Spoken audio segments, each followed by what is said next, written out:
En Tunisie, des milliers d'étudiants d'Afrique subsaharienne effrayés par la vague de violences racistes qui a suivi les commentaires du président Kais Saied sur l'immigration clandestine exigent des mesures concrètes pour les protéger. Selon Christian Kwakang, président d'une association représentant les étudiants subsahariens en Tunisie, les violences sont également policières. Les chiffres sont assez fructueux. Les arrestations ne donnent plus de 400 interpellations, plus de 40 à 50 étudiants durant ces 2-3 dernières semaines qui sont restés en détention dans les postes de police et donc sont allés directement en prison. Heureusement, aujourd'hui, la plupart sont relâchés.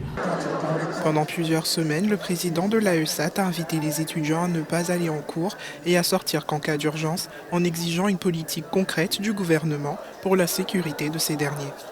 Durant nos échanges avec le ministère de l'enseignement supérieur, on les a fait comprendre que non, s'il faudrait que ces étudiants pouvaient les garder et s'il faudrait montrer au peuple africain que la Tunisie est un pays sûr, il faut mettre en place des politiques plus concrètes et plus sûres. Sinon, on a peur que d'ici les années à venir, il n'y ait quasiment plus d'étudiants en Tunisie.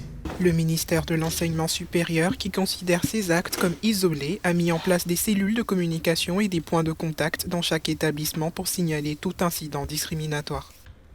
Le ministère a d'abord voulu porter un message pour rassurer, pour revoir un peu les demandes nouvelles et récurrentes des étudiants internationaux.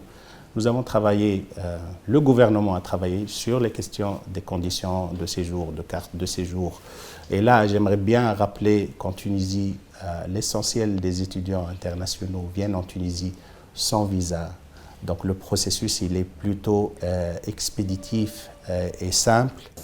Depuis les propos du président tunisien, plusieurs ressortissants de pays d'Afrique subsaharienne ont demandé à être rapatriés, notamment vers le Mali, la Guinée et la Côte d'Ivoire.